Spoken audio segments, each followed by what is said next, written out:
പെരുമൺ തീവണ്ടി ദുരന്തത്തിന് 38 വർഷം. അഷ്ടമുടിക്കായലിന്റെ ആഴങ്ങളിൽ 105 പേരുടെ ജീവൻ നഷ്ടമായ ദുരന്തമുണ്ടായത് 1988 ജൂലൈ 8-നാണ്.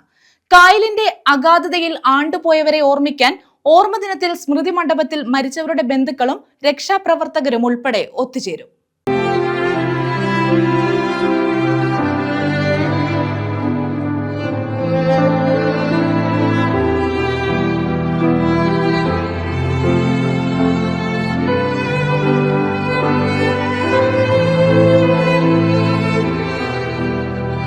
ആയിരത്തി 1988 ജൂലൈ 8-നാണ് രാജ്യത്തെ നടുക്കിയ പെരുമൺ തീവണ്ടി ദുരന്തം ഉണ്ടായത്.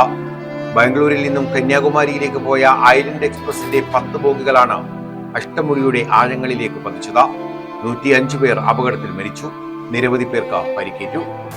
രാജ്യത്തെ നടുക്കിയ പെരുമൺ തീവണ്ടി ദുരന്തത്തിന് 38 വർഷം പിന്നിടുകയാണ്.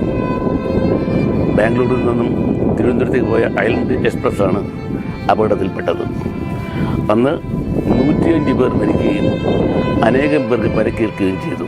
ദുരന്തമുണ്ടായി 38 വർഷം കഴിയുമ്പോഴും ദുരന്തത്തിന്റെ കാരണം ഇന്നും അജ്ഞാതമായി തുടരുകയാണ്.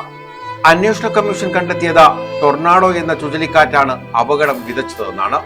ആദ്യം റെയിൽവേ സേഫ്റ്റി കമ്മീഷണറായിരുന്ന സൂര്യനാരായണനും പിന്നീട് എയർ മാർഷൽ CS നായിക്കും അന്വേഷണ കമ്മീഷനായി നിയമിച്ചെങ്കിലും ഇരുവരും ഒരേ നിഗമനത്തിൽ എത്തിച്ചേരുകയായിരുന്നു.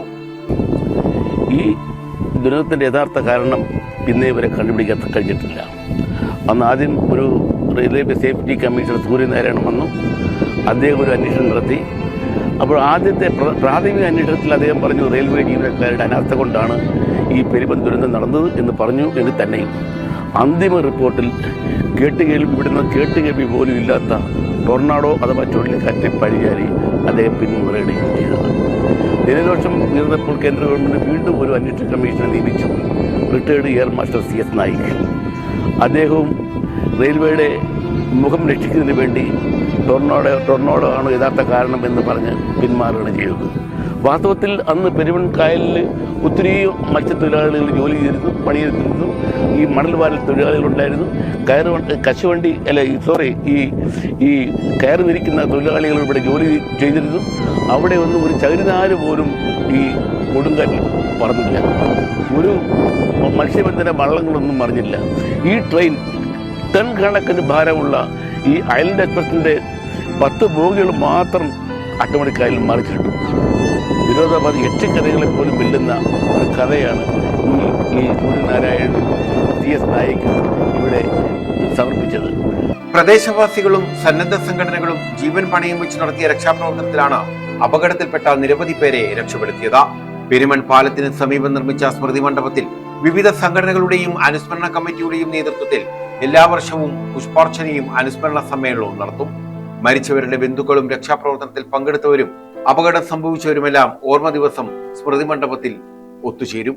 പക്ഷേ ഇതിന്റെ യഥാർത്ഥ കാരണം കണ്ടുപിടിക്കണമെന്ന് ആവശ്യപ്പെട്ടുകൊണ്ട് ഞങ്ങൾ കഴിഞ്ഞ 37 വർഷക്കാലം ഒരു മുടക്കവും കൂടാതെ തന്നെ അനുസ്മരിച്ചെടുത്ത് നടക്കുന്ന ഒരു അനുസ്മരണ കമ്മിറ്റിയുടെ ചെയർമാനാണ് ഞാൻ. പക്ഷേ ഞങ്ങൾ അന്ന് മുതൽ ഇപ്പം ഈ ഇടയ്ക്കാണ് മാത്രമാണ് കൊടുക്കാതിരിക്കുന്നത്. പ്രേമൻ സാർ MP ആയ പ്രേമൻ സാറിന് ഞങ്ങൾ നിവേദനം കൊടുത്തുകൊണ്ടിരിക്കുകയാണ്. അദ്ദേഹം പാർലമെൻറ്റ് ശൂന്യവേളയിൽ പാർലമെൻറ്റിൽ പല പ്രാവശ്യവും ഇത് അവതരിപ്പിക്കുകയാണ് ഉണ്ടായത്. റെയിൽവേ വിസ്മരിച്ചു പോയെന്ന് അദ്ദേഹം പറഞ്ഞു. എന്താ പറയുക, റെയിൽവേ ഒന്നും ഓർക്കാൻ താല്പര്യപ്പെടുന്നില്ല. റെയിൽവേയുടെ അനാസ്ഥ കൊണ്ട് സംഭവിച്ച ഒരു കുഴപ്പമാണെങ്കിൽ ഈ നഷ്ടപരിഹാരം ഇതൊന്നും പറ്റുന്ന 1 ലക്ഷം ഒന്നും പറ്റുന്നില്ല. വലിയ എമൗണ്ട് കൊടുക്കേണ്ടി വരും. അതിൻ്റെ പേരിൽ അവരിൽ നിന്നും ചെറു പോസ്റ്റ്മോർട്ടം നടത്താൻ അവർ താല്പര്യപ്പെടുന്നില്ല. എന്നാലും ഈ 38 വർഷം ആചരിക്കുന്ന ഈ വേളയിലെങ്കിലും ഇതിൻ്റെ യഥാർത്ഥ കാരണം കൊണ്ടുവരാനുള്ള ബാധ്യത ഇന്ത്യൻ ഗവൺമെൻറ്റിനുണ്ട്, ഇന്ത്യൻ റെയിൽവേക്കുണ്ട്. 38ാം വാർഷികത്തിൽ നടക്കുന്ന അനുസ്മരണ സമ്മേളനം NK പ്രേമചന്ദ്രൻ MP ഉദ്ഘാടനം ചെയ്യും. ന്യൂസ് ബ്യൂറോ, കൊല്ലം.